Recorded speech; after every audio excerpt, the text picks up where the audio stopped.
जय माताजी। मारू नाम बाबूभाई अर्जुनभाई मकवाणा, भारतीय किसान संघ उना तालुका प्रमुख। आज रोज एक अरजी મળેલ છે। આ અરજી ઉંદરી ગામની હોવાનું હોય છે। તે અરજી લખનાર છે ભાણાભાઈ બાલુભાઈ બામણિયા અને બાબુભાઈ પાંછાભાઈ ચૌહાણ। આ બંનેએ એવું જણાવ્યું છે, આ ગીરગઢડા તાલુકાના ઉંદરી ગામમાં જે પવન સક્કી નામની એક કંપની જે આવી છે, એને હાલમાં જે સરકારી તળાવો જે હતા, ઐતિહાસિક તળાવો જે ઉંદરી ગામની અંદર આવેલા હોય, એ તળાવોની બંને પાળો તોડી અને તેને બિનકાયદેસર રસ્તો કાઢવામાં આવેલો છે। તેને પાવર પ્લાન્ટની જે પવન સક્કી 3 લિમિટેડ કંપની અધિકારીએ ગૌસરની જમીનમાં ગેરકાયદેસર રસ્તો કાઢેલ હોય અને આ રસ્તાને માટે વારંવાર એકવાર ફુલકા તરફથી પણ ફુલકા ગામના એક વતનીએ પણ અરજી લખેલી, છતાં પણ આ બંધ કરવામાં આવતું નથી। આજે ઉંદરી ગામના સરપંચશ્રીને એવું જાણવા મળ્યું કે અમને ખબર નથી, તો સરપંચને પણ ધ્યાન ન હોય અને આ લોકો બેઠોક કોઈ પણ મંજૂરી વગરના સરપંચના જે ઉંદરી ગામનું ગૌસર એમાંથી રસ્તો માટી લે અને રસ્તો કાઢ બનાવે અને 2 ઐતિહાસિક તળાવ પણ તોડી પાડે, તો આમાં જિમ્મેદાર કોણ? સરપંચ એમ કહે છે કે અમને ખબર નથી, તો આ એમને એમ તો આ કંપનીના કોઈના કરિયાવરમાં કંઈ ગૌસર આપી તો નહીં દીધા હોય।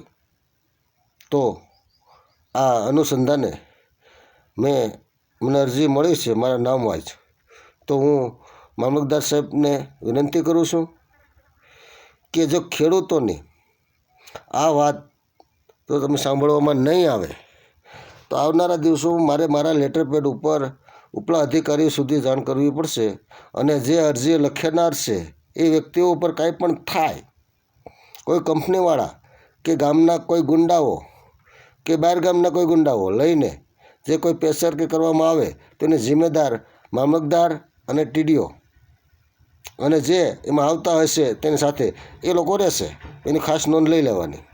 કારણ કે હવે જો બિનકાયદેસર તોડી પાડવામાં આવતું હોય તો એને તો કોને રોકઠોક, કોઈ રોકવાળો જ નથી। આ ઉના તાલુકો અને ગીરગઢડા તાલુકાની બંને ગામમાં જે આ પવન સક્કી નાખીને જે રૂપિયા કમાવાની ગેલસા છે, આને અમે સફળતા તોખડી કાઢીએ છીએ। અને જ્યાં રસ્તા હોય અમે ના નથી પાડતા કે નહીં નાખતો, પણ જ્યાં એના રસ્તા હોય ત્યાં હકીકત એને હાંકવાની જરૂર છે। કોઈ ગૌસરમાં કે કોઈ સરકારી તળાવોને તોડી અને આ રસ્તા કાઢવાની કોઈ જરૂર નથી। હું આ જે અરજી મારે આવી છે એ અલગ અલગ ડિપાર્ટમેન્ટને આપવામાં આવે છે।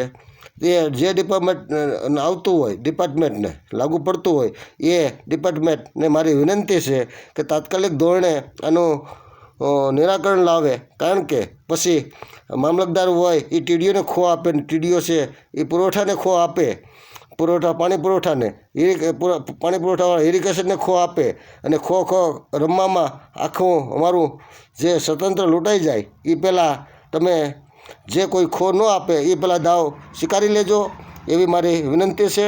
અને આવનારા દિવસોમાં જે આમાં જે કોઈ પણ હશે આ તળાવને પાર તોડવામાં, રસ્તા કાઢવામાં, જે કોઈ ગામનો નાગરિક હોય, જે કોઈ હોય અને કાંઈ પણ જો આ લોકો અરજી કરી પર કંઈ થાય તેની જિમ્મેદાર ઉના અને ગીરગઢડા બંને મામલતદાર ઓફિસોને વિનંતી કરું છું કે તમે જલ્દથી જલ્દ આ કંપની સામે ફરિયાદ કરો અને કાયદેસરની કાર્યવાહી કરી અને એને આજે ગૌસરમાંથી જે રસ્તા કાઢવાની જે એની ગેલસા છે એ બંધ કરવામાં આવે।